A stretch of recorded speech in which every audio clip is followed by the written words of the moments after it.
السلام علیکم ورحمۃ اللہ وبرکاتہ۔ امید ہے سب بھائی خیریت سے ہوں گے۔ آج ہم ایک حدیث پیش کرتے ہیں کہ بہت ہی خوبصورت حدیث ہے۔ آ، اللہ کی رحمت کتنی وسیع ہے۔ آپ اندازہ لگائیں اس حدیث سے کہ قیامت والے دن اللہ پاک ایک انسان کو اپنے قریب کرے گا اور اس کے اوپر اپنا ہاتھ ڈالے گا جیسے اس کے شان کے لائق ہے۔ تو اللہ تعالیٰ نا اپنے جو انسان نے گناہ کیے ہوں گے دنیا کے اندر، ہر انسان گنہگار ہے، وہ گناہ گنوائے گا کہ میرے بندے تو نے فلانا گناہ کیا تھا، فلانا گناہ کیا تھا۔ وہ کہے گا ہاں، وہ اقرار کرتا جائے گا۔ تو انسان دل کے اندر خیال کرے گا، اللہ کے رسول کا فرمان ہے کہ انسان دل کے اندر یہ خیال کرے گا کہ میں تو تباہ ہو گیا، میرے سارے گناہ اللہ پاک نے گن لیے، میں تو تباہ ہو گیا، ختم ہو گیا میں تو۔ اللہ کی رحمت دیکھیں کہ اللہ پاک فرمایا کہ میرے بندے جا، میں نے تجھے معاف کر دیا، جا میرے جنت کے اندر داخل ہو جا۔ کیوں؟ کہ تو نے دنیا کے اندر لوگوں کو تو نے معاف کیا تھا، دنیا کے اندر تو نے لوگوں کے ساتھ رحمت کا معاملہ کیا تھا، آسانی کا درگزر کا معاملہ کیا تھا، لوگوں کے اوپر تو نے دنیا کے اندر پردہ ڈالا تھا۔ جا آج میں نے تجھے معاف کر دیا۔ تو کوشش کریں کہ اس احادیث کے اندر اپنے آپ کو شامل کریں، اپنے بھائیوں سے احبابوں سے درگزر کا معاملہ پیش کیا کریں، چھوٹی چھوٹی باتوں کے اوپر لڑائی جھگڑے نہ کیا کریں، اپنے دل کو صاف رکھا کریں۔ یہ دن بڑے تیزی سے گزر رہے ہیں، رمضان المبارک کے دن چل رہے ہیں، خاص کر غیبت سے پرہیز کیا کریں۔ یہ جو غیبت ہے نا، یہ انسان کے گناہ کو، انسان کی عبادت کو ایسے کھاتا ہے جیسے لکڑی کو کیڑا لگ جاتا ہے، ایسے تباہ کر دیتا ہے۔ تو غیبت کرنے سے اپنے آپ کو بچائیں، اپنے بھائیوں کی، رشتہ داروں کی غیبت نہ کیا کریں، اور اللہ کی عبادت کیا کریں جتنا ہو سکے۔ ایک اور حدیث آپ کے سامنے رکھتا ہوں میں۔ صحابی رسول فرماتے ہیں کہ مسجد نبوی میں اللہ کے رسول صلی اللہ علیہ وسلم بیٹھے تھے۔ اللہ کے رسول صلی اللہ علیہ وسلم نے کہا کہ ابھی ایک آدمی آئے گا اور وہ جنتی ہے، جنت اس کے اوپر واجب ہو چکی ہے۔ صحابہ کرام بڑے تعجب کیا انہوں نے کہ یہ اب کون آئے گا۔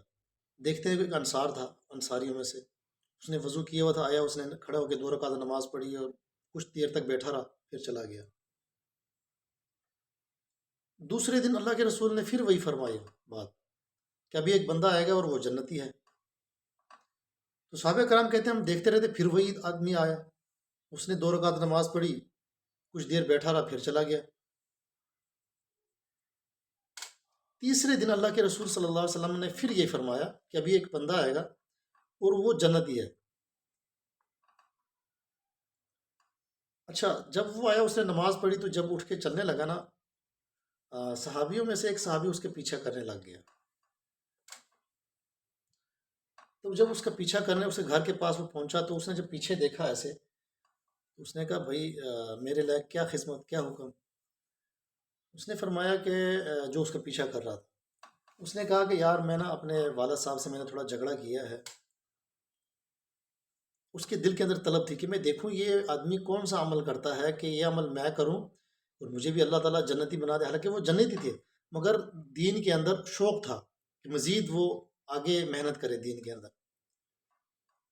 اس نے کہا یار میں نے اپنے نا والد صاحب سے تھوڑا جھگڑا کیا ہے گھر کے اندر، تو میں کچھ دیر آپ کے ساتھ رہنا چاہتا ہوں، اگر آپ کی اجازت ہو۔ میں نے کہا بالکل آئے، کوئی مسئلہ نہیں ہے۔ جب اس نے کچھ دن گزارے، وہ رات کو دیکھتا تھا، اس کو نوٹ کرتا تھا، دن کو بھی نوٹ کرتا تھا کہ یہ کون سا ایسا عمل ہے، کون سی عبادت ہے جس کی وجہ سے اللہ کے رسول نے جنت کی بشارت دی ہے اس کو۔ آپ ذرا نوٹ کریں اس بات کو اور یہ عمل اپنے اندر بھی داخل کریں۔ تو جب اس نے کچھ دن گزارے تو کچھ اس نے اضافی محسوس نہیں کیا، تو وہ چلنے لگ گیا، کہتا ٹھیک ہے یار میں جا رہا ہوں آپ گھر۔ اس نے کہا میں گھر میں کوئی لڑائی جھگڑا کر کے نہیں آیا، میں صرف اس لیے آیا تھا کہ اللہ کے رسول صلی اللہ علیہ وسلم نے 3 دن بشارت کی جنت کی، اور اسی دن کہ ابھی ایک بندہ آئے گا اور وہ جنتی، اور تو ہی آیا 3 دن۔ تو میرے دل کے اندر یہ خیال آیا کہ میں دیکھوں کہ میرا بھائی کرتا کیا ہے، پر میں نے تیرے اندر تو کوئی اضافی عمل تو نہیں دیکھا، وہی عمل جو تو کرتا ہے وہ میں بھی کرتا ہوں۔ تو بھی وہی نمازیں پڑھتا ہے جو میں پڑھتا ہوں، تہجد تو بھی پڑھتا ہے میں بھی پڑھتا ہوں، کوئی اضافی عمل تو میں نے تیرے اندر دیکھا نہیں۔ وہ انصاری کہتا ہے کہ جو صحابی رسول ہیں وہ کہتے ہیں کہ بس یہی عمل ہے جو تو نے دیکھا ہے۔ اچھا جب وہ جانے لگا نا، اس نے پیچھے سے اس کو آواز دی، کہہ رہا ٹھہر ادھر آ۔ اس نے کہا ایک عمل ہے، جاتے جاتے سن لے، ایک عمل ہے جو میں کرتا ہوں جس کا تجھے علم نہیں ہے۔ تو وہ صحابی کہتے ہیں جلدی بتا مجھے کون سا عمل ایسا ہے؟ اس نے کہا جب میں رات کو سوتا ہوں نا چارپائی پہ، تو میں اپنے دل کو نا بالکل صاف کر دیتا ہوں شیشے کی طرح، اور کہتا ہوں یا اللہ، میرے ساتھ جس نے برا کیا، جس نے میرے ساتھ زیادتی کی، جس نے میرے ساتھ جو بھی مسئلہ پیش کیا نا، میں نے سب کو معاف کر دیا۔ میں اپنے دل کو نا بالکل صاف رکھتا ہوں شیشے کی طرح۔ یہ نہیں کہ رات کو سوتا ہوں اور دل کے اندر خیال آتے ہیں کہ میں نے صبح فلانے کے ساتھ یہ کرنا ہے، فلانے کے ساتھ یہ کرنا ہے، اس کے ساتھ میں نے ایسے لڑنا ہے، اس طرح کی ذہن کے اندر باتیں گھمانا اور اسی باتوں کے اندر وہ سو جانا، یہ کام میں نہیں کرتا۔ رات کو جب میں سوتا ہوں نا اپنا دل صاف کر دیتا ہوں اور اللہ سے یہی دعا کرتا ہوں کہ اللہ میں نے سب کو معاف کر دیا۔ تو صحابی رسول کہتے ہیں کہ یہی تو وہ عمل ہے جو ہم کرتے نہیں، یہی تو وہ کام ہے جو ہم نہیں کرتے، کہ جس کی وجہ سے اللہ تعالیٰ نے تجھے جنت کی سرٹیفکیٹ جاری کر دی ہے۔